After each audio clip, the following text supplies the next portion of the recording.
You're watching the Highlight Zone with Wing 15 Sports Director Glenn Marini. Local sports coverage you can count on.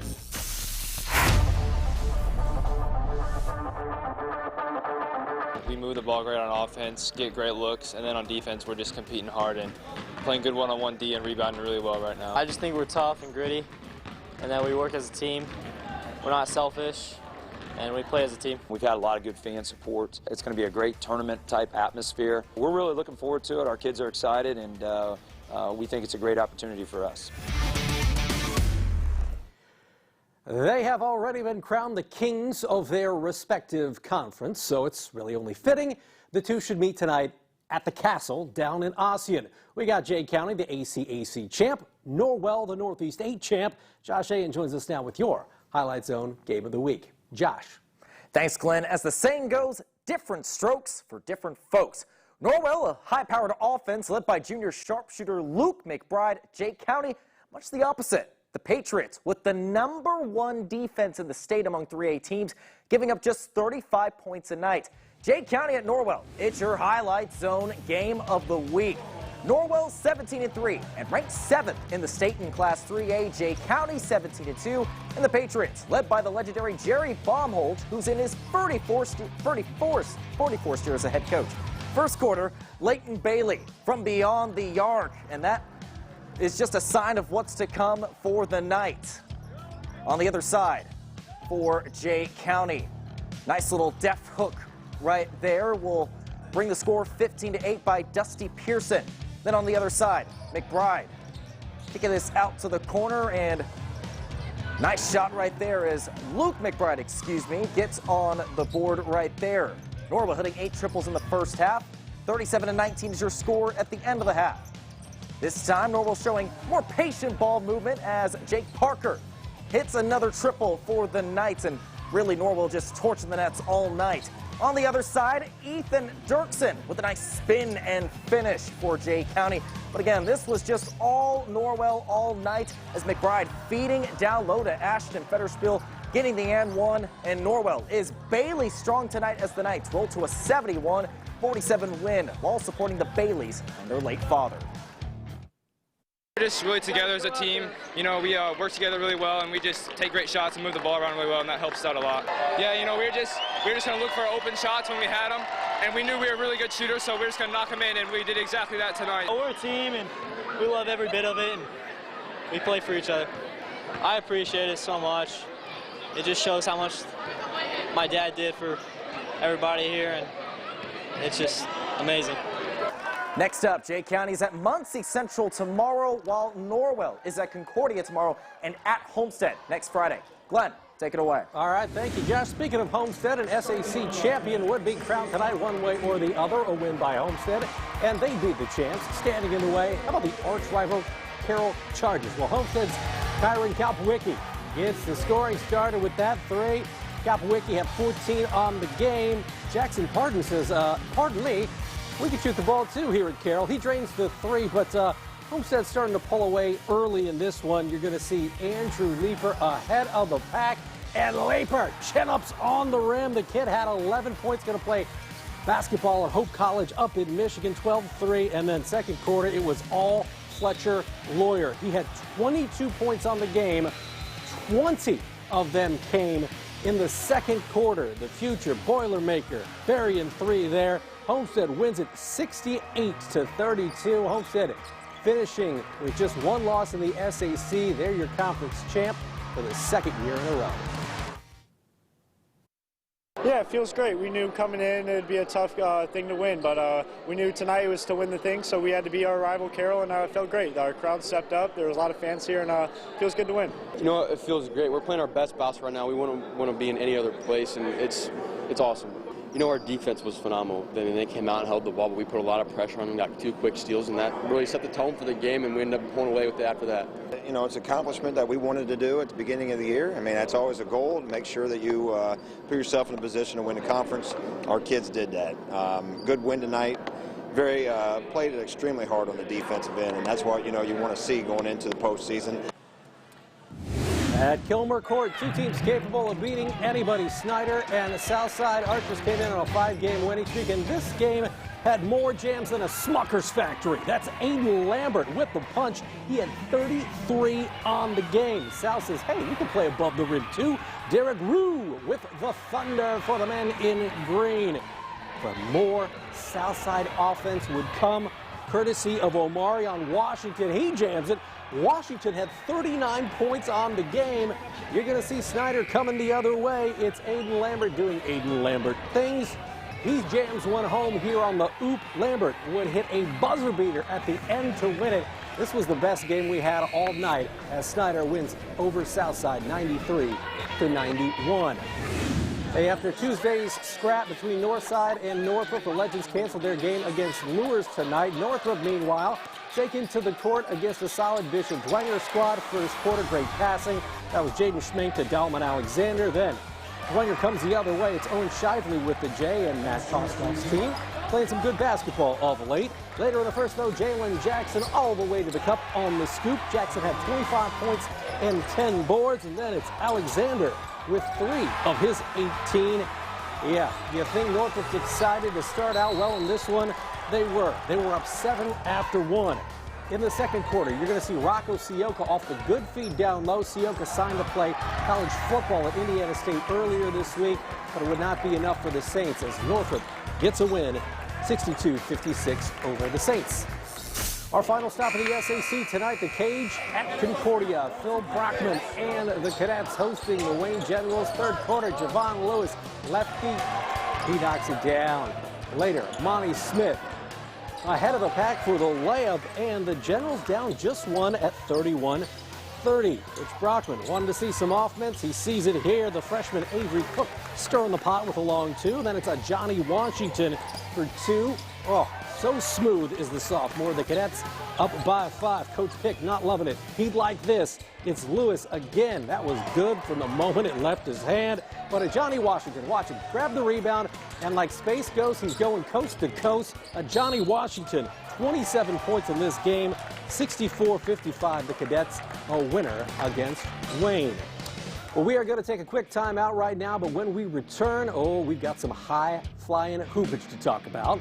Last year's state finalist Leo is looking to gear up for another long playoff run. We'll check in on 3A number 5, Leo. Central Noble, meanwhile, still ranked number 1 in the state in 2A. Could the Cougars take down a solid Fremont team? And Eastside, still in control of its own destiny as far as the NECC title chase goes.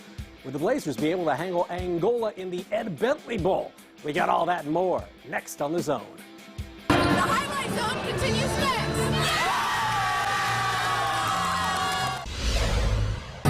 This is the Leo Lions. Welcome back to the Highlight Zone. They do have plenty to cheer about because with size and skill, the Purple Pride may be primed for another postseason push.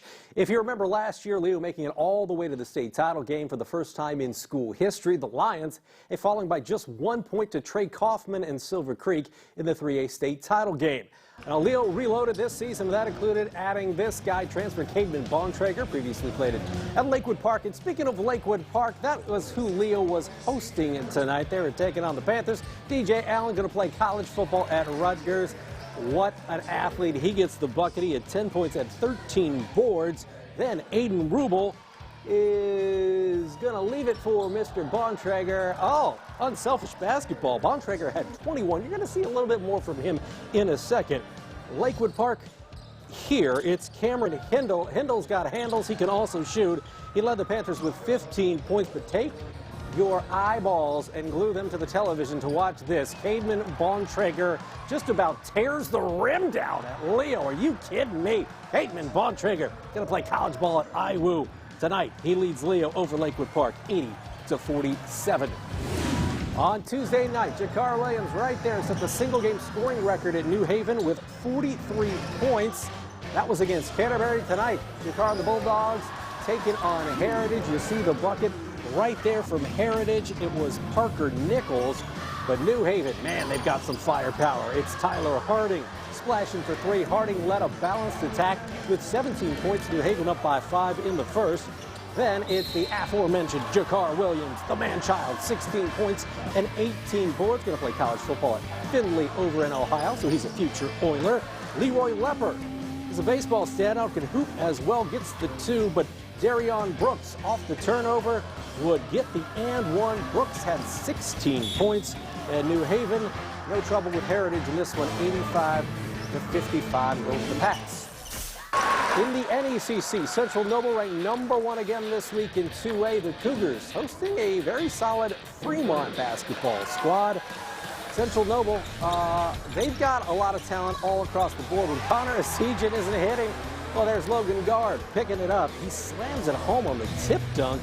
Central Noble up by 2 in the first. Fremont's Ethan Bontrager. He drills the 3. This one tight and early going. But Central Noble, man, they are just a juggernaut. Check out Asijan, the future Wisconsin Badger, burying the 3. Central Noble now up by 11 in the first. And then you'll see Jackson Andrews of Central Noble for John Bodie's club get the layup here on the break. Central Noble looking good again, 74-46 over Fremont. Eastside came into the night a half game up on Central Noble, though, for first place in the NECC standings as the conference race winds down. Blazers at Angola. Hugh Henderson, H squared, knocking down the 3. And this one a back and forth ball game all night long. Angola's Landon Herbert to the cup for the Hornets.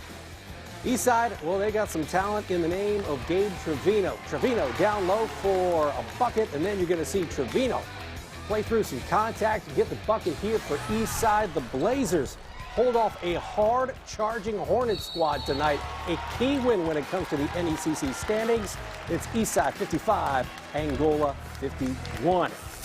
The former Columbia City standout Derek Heinen, there he is, NATALEY attired in his first year as the head coach of Fairfield. He's got the Falcons ranked 15th in the state in 2A. Fairfield at Busco, fourth quarter. Busco's Carson Bunyan to Evan Love. Gotta love it. It's 50-40, though. Busco trailing Fairfield. Later in the fourth, Connor Wright to Braden Helms. That's a nice bucket. Fairfield now back up by a dozen. More from Fairfield. Watch Tyson Fry. Not the first time, not the second time, but how about the third time? It goes Fairfield. And Derek Heinen, a winner at Busco, 58-42. Hey, our final stop for boys hoops tonight. We got Westview at Goshen. The Warriors trying to snap a 4-game losing streak. What we're going to see here is not going to help. This is Drew Hogan with a little floater on the baseline there for Goshen. Coming the other way, you'll see Westview's Brady Yoder splashing from deep, but simply too much Goshen, too much Hogan. A little Steph Curry action from the outside, and Goshen tops Westview by a final of 54-45. We're going to talk Garrett and Fairfield girls basketball, plus have your Peter Franklin Jewelers Gem of the Night next in the zone.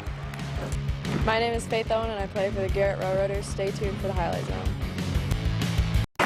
We're the Northrop Bruins, and you're watching the Highlight Zone! Oh, yeah. Last week it was Northrop's that's nasty. Northrop's Jalen Jackson doing Jalen Jackson things. The Indiana All-Star candidate with a sick slam, staking his claim to Gem of the Night honors here on the Highlight Zone. Could the Bruins standout be topped?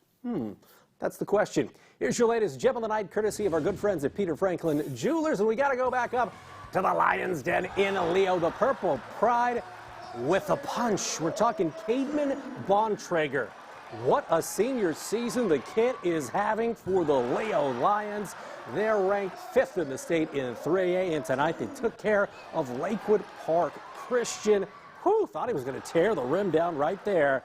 Cademan Bontrager pours in 21, including 2 on a nasty slam for your Peter Franklin Jewelers Gem of the Night. As for next Friday night, it's the final Friday of the regular season, and that means some cross-conference tune-ups. Northeast 8 champ Norwell at SAC champ Homestead. Snyder heads down to Marion. Concordia is at Columbia City. Warsaw is at Carroll, and Woodland battles Cademan Bontrager and Leo. We're going to have these games and many more next Friday night on the Highlight Zone as we wrap up the regular season. Well, last Saturday, the Garrett girls basketball team clinching the program's 5th ever regional title. This Saturday, the Railroaders will try to do something those other Garrett teams never could, and that's bring home a semi-state crown. It's not going to be easy. Second-ranked Garrett heads to LaPorte to take on #1 South Bend, Washington. The Panthers went to the 3A state title game last year. We definitely are more of a defensive-focused team, and they like to get out and run, and they're just going to try and outscore people, where we like to hold people to as few points as possible. So there's going to be a little bit of a clash there, but we think we can pull it out. South Bend Washington really likes to push the ball on offense, and they like to get fast buckets, fast, easy buckets, and that's what we don't like to give up. So I think it'll be a good matchup for us. It's definitely exciting since it's nothing we've ever experienced before. It'd be a once-in-a-lifetime opportunity. Definitely exciting, and I'm looking forward to hopefully winning this game. Tip in LaPorte set for 4 o'clock Saturday following the 2A semi-state game between Fairfield and Frankton at 1. And speaking of Fairfield, the Falcons go into this weekend with a record of 24-3. Coach Brody Garber's team ranked 4th in the state in 2A. Now winning, not going to be easy. The Falcons set to take on a good Frankton team that knocked off 2nd-ranked Winchester last Saturday for a regional championship. Number one, I think we've been defending well, and number two, I think we shared the ball well. We've had a couple of players that maybe just kind of stepped up for us that maybe hadn't so much during the season, and they kind of stepped up when it came tournament time and made some big shots, made some big plays for us. So, if we can continue those couple of things, we feel pretty good going into Saturday. We'll have both games covered tomorrow night right here on Fort Wayne Sports Leader. Sticking with hoops, Don's coming off a dramatic triple overtime win on Monday. Don's on the road at Green Bay tonight. First half action, I should say. Jared Godfrey buries the 3. You're going to see Deontay Billups hit one from the corner. He had 15. Jamian Shanqui had 16. BFW wins its 6th in a row, 74-55 at Green Bay. Our final stop tonight, we're going to hit the ice. We're talking a rivalry renewed as the Comets hosting the Toledo Walleye. Can't score faster than this, really. Opening face-off. Comets get the puck, and you're going to see them forward it ahead off the backboard, and Anthony Petrozelli, the captain, making it happen. Are you kidding me? 11 seconds into this game, and the Comets are on the scoreboard. Now, you can't start much better than that, unfortunately. Well, it wouldn't finish up too nicely for the K's as the Comets do fall to the rival Toledo Walleye. The final in this one, 6-3, as the Fish fry the Comets tonight at the Coliseum. Comets are back in action again tomorrow, continuing that homestand. They'll take on the Tulsa Oilers at 7:30 tomorrow night. Well, that is going to do it for this week's edition of the Highlight Zone. But as we mentioned, basketball in the high school scene continues tomorrow with girls semi-state. Again, Fairfield in the 2A game at LaPorte. That's at 1 o'clock. And then Garrett in the 3A game at 4 o'clock. We wish the Falcons and the Railroaders the best. And Josh Ayan will be here tomorrow to have complete coverage of the Railroaders and the Falcons. But for now, I'm Glenn, and we'll see you next Friday.